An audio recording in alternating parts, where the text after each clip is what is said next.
இது வரைக்கும் ஒரு நாள் இதுக்காக எதிர்த்து எந்த சங்கமான உண்ணாவிரதம் இருந்திருக்கா? ஒரு சங்கம் சொல்லுங்க. இத்தனை பத்திரிகை இருக்கிறீங்களா? ஹீரோ வந்து முதல் கடிதமா அவரு அமைச்சிருக்காரு. யார் சொன்னது? லேட்டான எப்ப அமைச்சாரு? விஜய் அவர்கள் யாருகிட்ட சொல்ல கமிஷன் ஆபீஸ்ல முதல் கம்ப்ளைண்ட் அவர் தான் கொடுத்திருக்காரு. அதுக்கப்புறம் தான் நடப்பு சங்கம் இருக்கு. அனைவருக்கும் காலை வணக்கம். ஒரு அழகான விழா.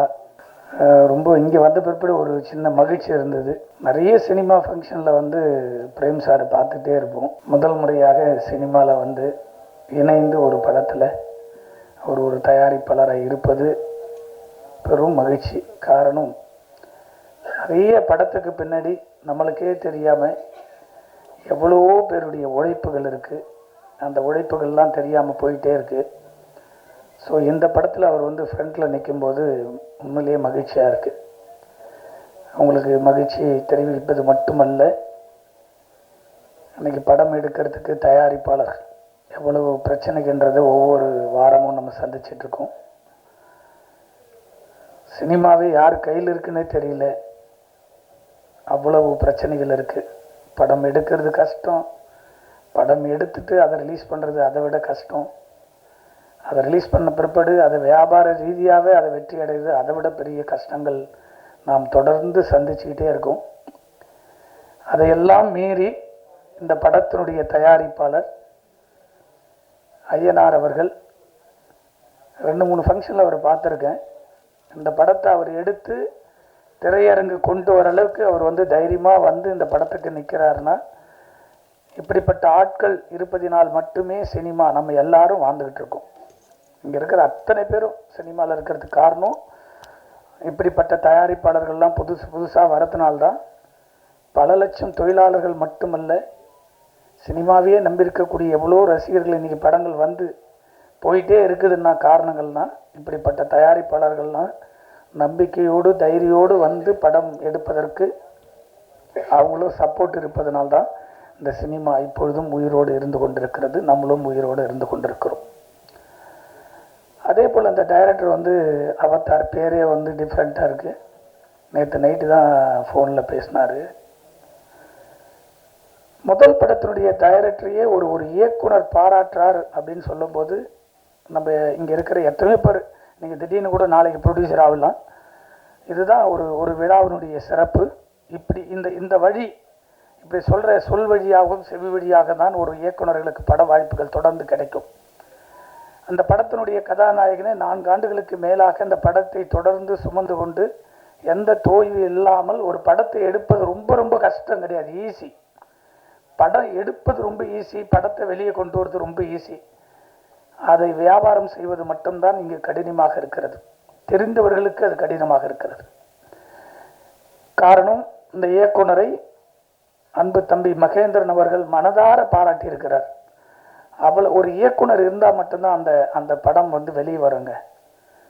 ஒரு இயக்குனர் ஒரு தயாரிப்பாளரோடு இணைந்து இருந்தால் அது எவ்வளவு ஒரு சுமையாக இருந்தாலும் அந்த படம் ஈஸியாக வந்து திரையரங்குக்கு வரும், மக்கள்கிட்ட போய் சேரும். அது முதல் படைப்பிலேயே அவதார் அவர்கள் இந்த படத்தில் வந்து பேர் எடுத்துருக்குது.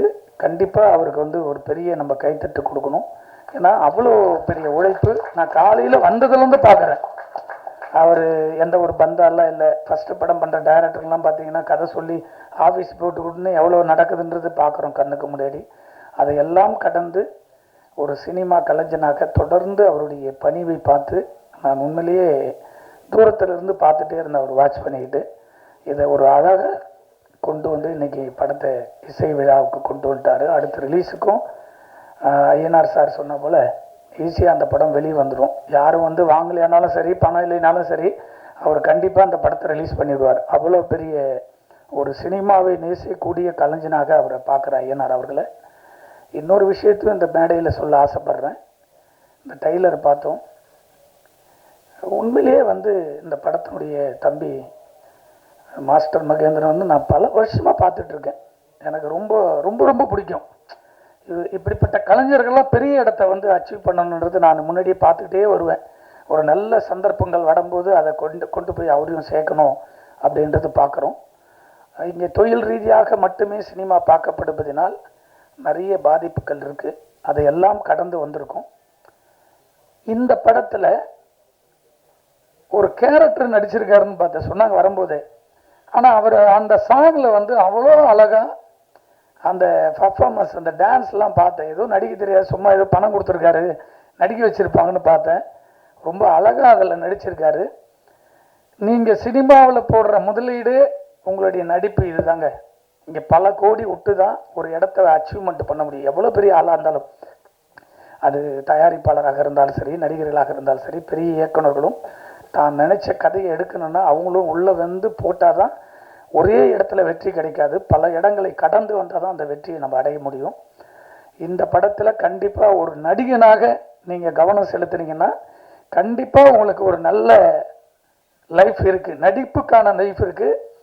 இந்த தம்பியுடைய உழைப்பு பார்த்தீங்கன்னா, அந்த பாட்டில் எடுத்து அடிக்கிறதுக்கு நம்ம ஒரு 4 நாள் ஷூட்டிங் எடுக்கணுங்க, நடிக்க முடியாது, வரமாட்டாங்க. ஆனால் அதெல்லாம் வந்து அந்த ஷாட்டில் தம்பி பார்க்கும்போது உண்மையில் லைவாக பண்ணியிருக்காப்புல. உண்மையிலேயே கண்டிப்பாக உனக்கான இடம் கண்டிப்பாக வரும் தம்பி, அதில் எந்த மாற்ற கருத்து, யாருமே யாரையும் தடுக்க முடியாது. சினிமா பொறுத்த வரைக்கும் ஒரே நைட்டு தான், வானத்திலேருந்து கொட்டுற மழை போல தான். அது யாரு மழைனாலும் சில்லும் கொட்டலாம், அது ஐஸ்மையா கொட்டினா கூட கொட்டலாம். அதுபோல் உனக்கான இடம் கண்டிப்பாக தமிழ் சினிமாவில் இருக்குது. பல இதில் பார்க்கும்போதெல்லாம் நான் ரொம்ப நாளுக்கு முன்னாடி சந்தித்த நண்பர்கள் தான் பார்க்குறேன்.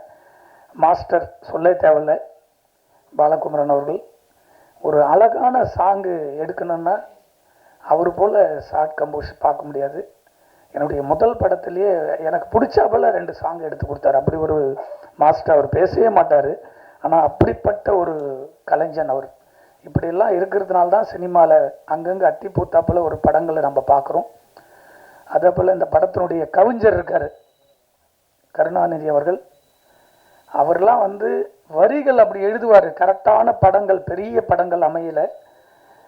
அது அப்படிப்பட்ட ஒரு என்னது கடவுளை விட உயர்வாக சொல்லி ஒரு பாட்டு எழுதினார் என்னுடைய படத்தில் அம்மாவுக்காக. அப்படிப்பட்ட கவிஞர் அவர் கருணாநிதி அவர்கள். இந்த படத்தில் எழுதி வெற்றி கூட்டணியில் அவங்களாம் இருக்கிறாங்க. அதே போல் ஒரு சாங் பாடியிருக்காங்க நமிதா அவர்கள். நானே நடிச்சிருப்பாங்கன்னு பார்த்தேன், பாட்டு எழுதியிருக்கு, பாடியிருக்காங்க. மகிழ்ச்சியாக இருக்குது. இந்த படத்தினுடைய இசையே வந்து அச்சு அவர்கள். எனக்கு வந்து இந்த கஜானான்ற ஒரு படத்தில் தான் அவர் வந்து முதல் முறையாக பார்க்குறேன். அவருடைய ஒரு சாங் போட்டு கொடுத்தாரு, இந்த சாங் பார்த்தேன். எனக்கு ரொம்ப லிரிக் வீடியோவோட ஒரு சாங் அனுப்பிச்சி விட்டாங்க. அந்த சாங் பார்த்துட்டு ஒரு பெரிய இசையமைப்பாளராக வர வேண்டிய ஒரு ஆச்சு, ஏன் அப்படியே பெரிய படங்கள்லாம் அந்த படத்தை பார்த்தோன்னே சொன்னேன், கண்டிப்பாக அந்த படம் பெரிய ஹிட் ஆகும் அப்படின்னு எதிர்பார்த்தோம். அந்த படத்தில் அவருடைய பாடல்கள், அந்த ஆர்ஆர்லாம் ரொம்ப அழகாக அந்த படத்தில் பண்ணியிருப்பார். அதே போல் அந்த சாங்லேயும் டைலர்லேயும் பார்க்கும்போது அவருடைய உழைப்பு மீண்டும் இருக்குது. அப்படிப்பட்ட ஒரு சிறந்த இசையமைப்பாளர் இந்த படத்துக்கு அமைச்சிருக்காரு. இதையெல்லாம் கடந்து ஒரு இயக்குனருக்குள்ள ஒரு அழகான, எவ்வளோ பெரிய கதைகள் செதுக்கினாலும் ஒரு வில்லன் தேவை. நம்மளுடைய அன்பு நம்பர் ஜீவாவை, நான் ஜீவா வந்து எப்பவுமே காமெடியாக தான் பார்த்துட்டே இருப்பேன். இந்த படத்தில் பெரிய வில்லன் ஆகிட்டாவில், ஜீவாவை இனிமேல் பிடிக்கவே முடியாது. வாழ்த்துக்கள் ஜீவா. அதே போல் இந்த படத்தில் நடிச்சிருக்கிற டெக்னீஷியன், கேமராமேன் அனைவருக்கும் நன்றி சொல்லி, கரை நாளைக்கு வந்து கரைன்னு ஒரு படம் ஃபங்க்ஷன் இருக்குது. திடீர்னு இந்த படத்தினுடைய டைட்டில் கூட என்கிட்ட சொல்லலை, எதிரேட்டு. இதுதாங்க இங்கே வந்து எங்கே போர் உருவாகுது அப்படின்னு சொன்னால், நாட்டில் வறுமை கோட்டு கீழும் வறுமை கோட்டுக்கு மேலும் தான் போர் உருவாகிறது. ஒரு தயாரிப்பாளர், சிறுபட தயாரிப்பாளர்கள் மட்டும்தான் தமிழ் சினிமாவை சொந்த பணம் எடுத்துகிட்டு வந்து பல வீடுகளுக்கு படம் முடிஞ்சு நினைப்போம், முடியாது, அந்த டைமில் ஒரு வீடு விற்பாங்க. சரி, அதை முடிச்சுட்டு கடந்து வந்துடும் நினைக்கிறோம். சில டைரக்டரால் பட்ஜெட்டில் பண்ண முடியலன்னா வீட்டில் இருந்து அப்போ தான் ஒரு 50 பவுன் எடுத்து போய் பேங்க்கில் வைப்பாங்க. அதுக்கப்புறம் அதுவும் முடியாது, வேறு என்னடா பண்ணுறது, இன்னொரு 20 லட்சம் ரூபா இந்த படத்தை ரிலீஸ் பண்ணிடலாம், சின்ன படத்தை தேட்டர் கொண்டு வருவான்னு அப்போ தான் போய் முதல் முறையாக ஒரு கடன் வாங்குவாங்க. அந்த கடன் 20 லட்சம் ரூபாய்க்கு 40 லட்சம் ஆகும், 1 கோடி ஆகும். அதை அடைக்கிறதுக்கு கூட அந்த படத்துலேருந்து வருமானம் வராது. அப்படி சிறு படங்களை நீ உட்கார்ந்துருக்க அத்தனை பேர் பிரஸ்காரர் இருக்காங்க, இவங்கெல்லாம் நம்மெல்லாம் இங்கே வாழறதுக்கு காரணமே இது போல் சிறு படங்கள் இருப்பதினால் மட்டுமே நம்ம வாழ்ந்துக்கிட்டு இருக்கோம். ஏன் இதை சொல்ல வந்தேன்னா, அந்த கரை டைட்டில் ஒரு படைப்பாளி எவ்வளவு அளவுக்கு அந்த கதையை நேசிக்கும் போது அந்த டைட்டிலை யோசிச்சு இந்த படத்துக்கு இந்த டைட்டில் தான் வரணும் அப்படின்னு யோசிச்சு தான் ஒரு இயக்குனர் இந்த டைட்டில் வச்சிருப்பார். ஒரு தயாரிப்பாளர் சங்கத்தில் பதிவு செய்யப்பட்ட டைட்டில், அதே பேர்ல இன்னொரு பேர் வருது, தனுஷ் நடிக்கிறார். நான் ரொம்ப பேசக்கூடாதுன்னு பார்க்குறேன் அதை பற்றி. ஆனால் இருந்தாலும் ஒரு சராசரி ஒரு தயாரிப்பாளராக நான் பேச வேண்டிய கடமையில் இங்கே இருக்கேன். காரணம், ஒரு முற்போக்கு சிந்தையோடு தயாரிப்பாளர் சங்கம் என்பது தமிழ் சினிமாவில் ஒரு மாற்றத்தை உருவாக்கக்கூடிய ஒரு இடத்தில் இருப்பது தான் ஒரு சங்கத்தினுடைய அழகு. அந்த சங்கத்தின் அழகை அப்படி அழகாக உருவாக்க வேண்டும், ஒரு தயாரிப்பாளர்களுக்கு பாதுகாப்பாக இருக்க வேண்டும் என்பதற்காக தான் ஒரு நிர்வாகிகளை கொண்டு வந்து நம்ம அமர வச்சு எல்லா தயாரிப்பாளர்களுக்கும் ஒரு பாதுகாப்பாக இருப்பாங்க. புதுசாக வர தயாரிப்பாளர் எதுக்கு மெம்பர் ஆகிறோம்? நான் படம் எடுக்கிறேன், எனக்கு எதனா பிரச்சனை வந்து நிற்பாங்க. நான் படம் எடுக்கிறேன், எனக்கு வழிகாட்டுவாங்க. இந்த படத்துக்கு தொழில் ரீதியாக பாதிப்புனா எங்களுக்கு வந்து முன்னாடி நிற்பாங்க. பட ரிலீஸில் பிரச்சனை வந்து நிற்பாங்கன்றதுக்காக தான் ஒரு சங்கம். அந்த சங்கத்திற்கு நாம் இணைந்து அதில் உறுப்பினர் ஆகிறோம். ஒரு டைலர் சென்சார் பண்ணிட்டாங்க, படத்துக்கும் சென்சார் போயிடுச்சு. சென்சார் போர்டு 2 டைட்டில் எப்படி டைட்டில் கொடுப்பாங்க? ஒரு 5 ஆண்டுகள் முடிஞ்சா கூட நம்ம பைலா பிரகாரம் திரும்ப அந்த டைட்டிலை வந்து வேற ஆள் யூஸ் பண்ணிக்கலாம். ஆனால் ஒரே டைமில் 2 டைட்டில், ஒரு சராசரி ஒரு சாதாரண விஷயத்தை சரி செய்யக்கூடிய ஒரு தயாரிப்பாளர் சங்கம் இங்கதான் மேல் மக்கள் கீழ் மக்கள் என்ற போல பிரிவினை உருவாக்குறார்கள். தொடர்ந்து சொந்த பணம் போட்டு தயாரிக்கிற தயாரிப்பாளர்களுக்கு இங்கு பாதுகாப்பு இல்லை.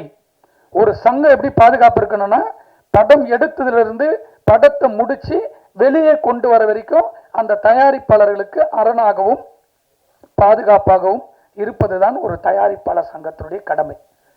இந்த தயாரிப்பாளர் சங்கத்தை மட்டும்தான் ஒட்டுமொத்த சினிமாவையும் நம்ம வழி நடத்துறோம்.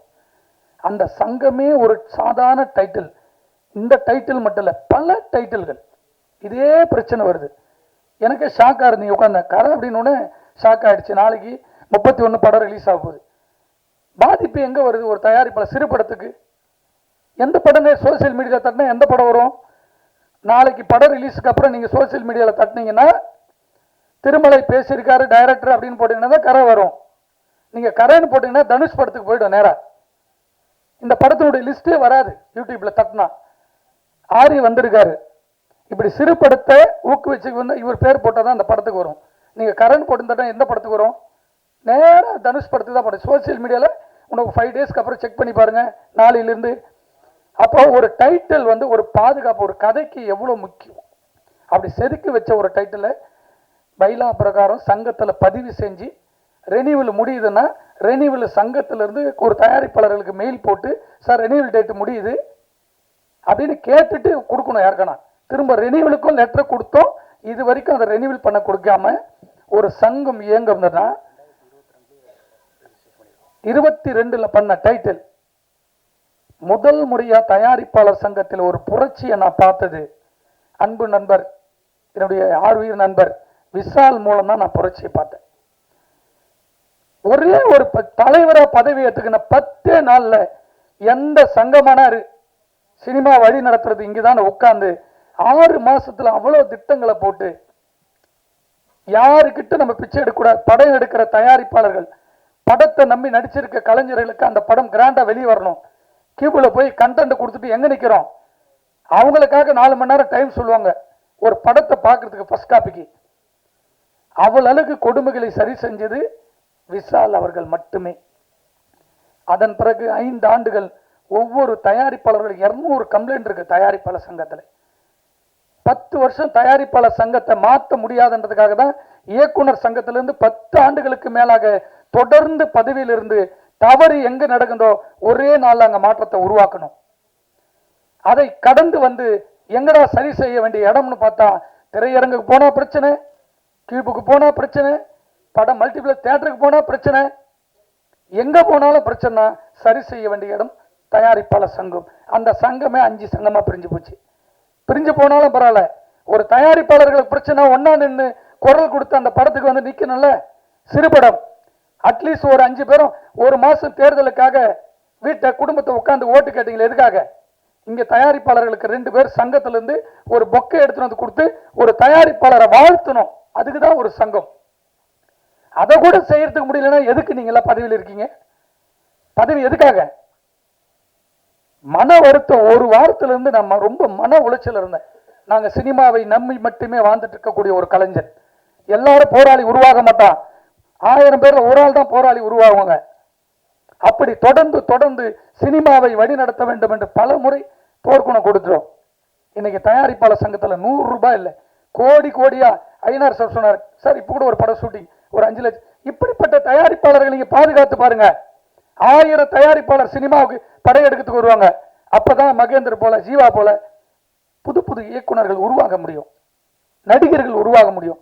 எப்படி வருவாங்க? இப்படி ஒரு பாதுகாப்பே இல்லைன்னா பயந்துட்டு தான் ஓடுவாங்க. அந்த 5 நாளுக்கு முன்னாடி ஒரு பேட்டி பார்க்குறேங்க. ஒரு கண்டென்ட் ஜனநாயகம் படத்துக்கு ஒரு எடிட்டிங் ரூம்ல இருந்து போது ஒரு தயாரிப்பாளர் சங்கத்தில் உட்கார்ந்து ஒட்டுமொத்த நிர்வாகிகளும் உட்கார்ந்து ஒரு கண்டனத்தை இம்மிடியேட்டா கண்டனத்தை தெரிவிச்சு ஒரு 100 பேர் ஒன்னா சேர்ந்து ஊர்வலமா போய் கமிஷனரை பார்த்து கம்ப்ளைண்ட் கொடுக்கறதுக்கு கூட ஒரு ஆள் இல்லை இந்த தமிழ் சினிமாவில். இதுக்கெல்லாம் ஒரு சங்கம், ஒரு வீடியோ போட்டு பதிவு போடுறோம் ஒரு சங்கத்துக்கு. எப்படி 500 கோடி ரூபாய் படம் எடுத்த ஒரு படம் சாதாரணமா வருது. இதுக்கு சோசியல் மீடியால கத்துற ஒரு இயக்குநர்களோ பெரிய நடிகர்களோ யாருமே இல்லை. ஒரு சிலர் மட்டும் கண்டனத்தை தெரிவிச்சிருக்காங்க. அதுக்கப்புறம் ஒரு 4 நாள் கடந்து கருணாஸ் கிட்ட ஒரு பேட்டி கேட்கிறாங்க. அவர் சொல்றாரு, சார் என் படம் கூட ரிலீஸ் ஆனா கண்டென்ட் வருதுன்னு. இவரெல்லாம் நடிகர் சங்கத்தில் பதவியில் உட்கார்ந்து ஒரு ஒரு பொறுப்புள்ள ஒரு பேச்சாது. மனம் அவ்வளவு வருத்தம் இருந்துங்க. ஒரு நடிகர் சங்கத்தில் பொருட்கள் ஒரு படம் ரிலீஸ் ஆயிருக்கு சார், எல்லா படம் வருது, எல்லா படம் வந்தது, என் படத்துக்கு மட்டும் தான் கமிஷனர் 3 டைம் பார்த்தோம். இன்னைக்கு வரைக்கும் கோர்ட்ல கேஸ் நடத்துறேன். படம் ரிலீஸ் ஆகிற அன்னைக்கு நைட் அடுத்த நாள் மொத்த படமும் ரிலீஸ் ஆகுது. எத்தனை தயாரிப்பாளர் எத்தனை சங்கம் வந்து பாதுகாப்புக்கு நின்று இருக்கு சொல்லுங்க பார்க்கலாம். தமிழ்நாட்டில் தவிர வேற எங்கன்னா ஒரு படம் ரிலீஸ் ஆகி கண்டென்ட் வெளியே வந்திருக்குன்னு எந்த மாநிலத்தில் சொல்லுங்க பார்க்கலாம்.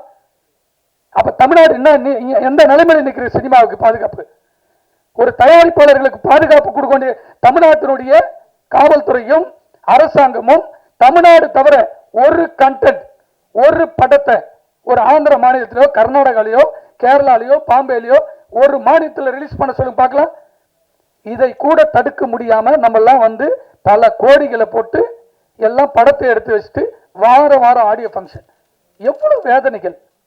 சாதாரணமா படம் வருதுங்க. படம் இன்னைக்கு ரிலீஸ் ஈவினிங் எல்லா சோசியல் மீடியாலும் வருது, ஃபுல் படம் வருது. ஏன் தடுக்க முடியாது? கர்நாடகாவில் ஒரு ஃப்ரேம் நீங்க விட்டு பாரு பார்க்கலாம், வெளியே வர முடியாது. குண்டா சுத்தி கூட வெளியே வர முடியாது. கரெக்ஷன் போலீஸ் நினைச்சா ஒரே நாள் கண்டுபிடிக்க முடியலாம். குறைஞ்சது தனிப்பட்ட ஒரு மனிதனாக ரொமான்ஸ்னு ஒரு படம் ரிலீஸ் ஆகுது, ஈவினிங் கண்டென்ட் வருது, நேரம் உண்ணாதவரும் உட்கார போய் கமிஷன் உட்கார்ந்த பிற்பாடு சார் 31 நாள் என்கொயரி, தயாரிப்பாளரை மட்டுமே கேள்வி கேட்கிறாங்க. எத்தனை கோடி படம் போட்டீங்க, எப்போ போட்டீங்க, என்ன பண்ணீங்க, எப்படி கண்டென்ட் போச்சுன்னு. ஏன்டா கண்டென்ட் இந்த சோசியல் மீடியால இந்த சைட்ல ஃபுல் படத்தை போடுறான். ஏன் படம் மட்டும் இல்லைங்க, வாரம் ரிலீஸ் ஆகிற எல்லா படம் வருது. ரஜினி சார் படம், கமல் சார் படம், எல்லா படம் வருது. அதை தடுப்பது யாருடைய கடமை?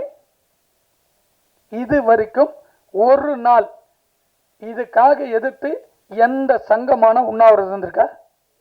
ஒரு சங்கம் சொல்லுங்க. இத்தனை பத்திரிகையாளர் இருக்கிறீங்களா, இத்தனை பேர் நீங்க இருக்கீங்களா, இத்தனை பேர் யாரா ஃபுல் படம் கண்டிச்சிருக்கீங்களா?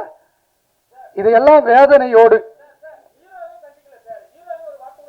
ஹீரோ கண்டுக்கல. யார் சொன்னது? முதல் கடிதமே அவர் அமைச்சிருக்காரு. யார் சொல்லன்றது? ஹீரோ வந்து முதல் கடிதமே அவர் அமைச்சிருக்காரு. யார் சொன்னது? எது லேட்டான எப்ப அமைச்சாரு? அவர் டைமோடு பாருங்க. சோசியல் மீடியாவில் அனௌன்ஸ் பண்ண உடனே முதல் மீட்டிங் பெப்சியோட நடக்குது. பெப்சி மீட்டிங் போறதுக்கு முன்னாடியே விஜய் அவர்கள் அவருடைய கடிதத்தில் இமிடியேட்டா கமிஷன் கம்ப்ளைண்ட் கொடுக்கிறார். ரெக்கார்ட்ல பாருங்க, ரெக்கார்ட்ல காமிங்க. நான் சொல்றேன் உங்களுக்கு. ப்ரொடியூசர் கவுன்சில் படுத்து 3 நாளைக்கு அப்புறம் முதல் மீட்டிங் போட்டது நடப்பு சங்கம். உடனடியாக சோசியல் மீடியால நீங்க கேட்டது வரவேற்க பிரதர். நீங்க தயாரிப்பாளர் சங்கத்துல கேட்டீங்களா? என்னைக்கு மீட்டிங் போட்டாங்க?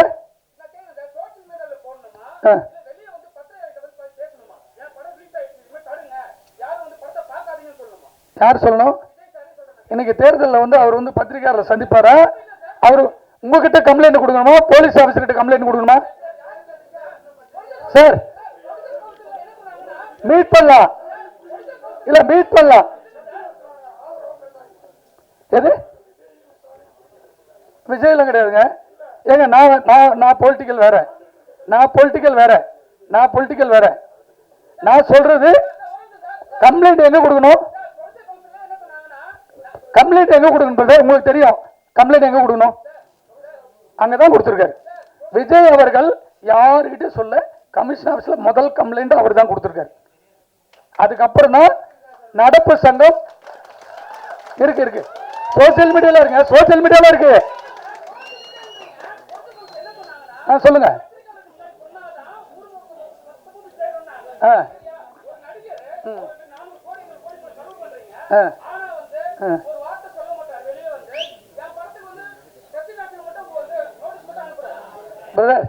பிரதர் உங்களுக்கு ரெக்வஸ்ட் சொல்ற பர்சனல் வேற. அவருடைய ஃபுல் படத்தை ஒரு தயாரிப்பாளர் கம்ப்ளைண்ட் கொடுக்குறாரு. நடிகர் முதலையே கம்ப்ளைண்ட் போட்டு இந்த படம் லீக் அவுட் ஆயிடுன்னு கமிஷன் ஆஃபீஸர் கொடுக்குறாரு. தயாரிப்பாளர்கள் கொடுக்குறாங்க. இதை நாம் ஒட்டுமொத்த இண்டஸ்ட்ரி சேர்ந்து தான். நான் தான் சொல்றேன், ப்ரெஸ் எங்க இருக்கு? தனியாவா இருக்கு? சினிமா குடும்பம் தானே. நாம் ஒன்னா சேர்ந்து இதை கண்டனம் தெரிவிச்சிருக்கணும். நம்ம தெரிவிக்கல, நம்ம மேல தப்பு இருக்குல்ல. விஜய் விட்டுருங்க, டெய்லி ரிலீஸ் ஆகிற படம்.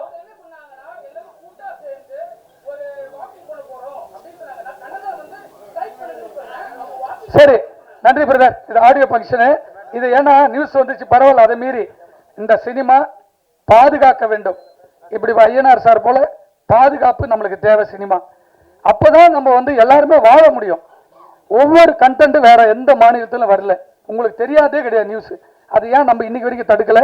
தடுப்பதற்கு நாம் அனைவரும் சேர்ந்து ஒரு பெரிய முயற்சி எடுக்க வேண்டும் என்று இங்க இருக்கிற எல்லாருக்கும் நன்றி சொல்ல கடமைப்பட்டிருக்கேன். நன்றி, வணக்கம்.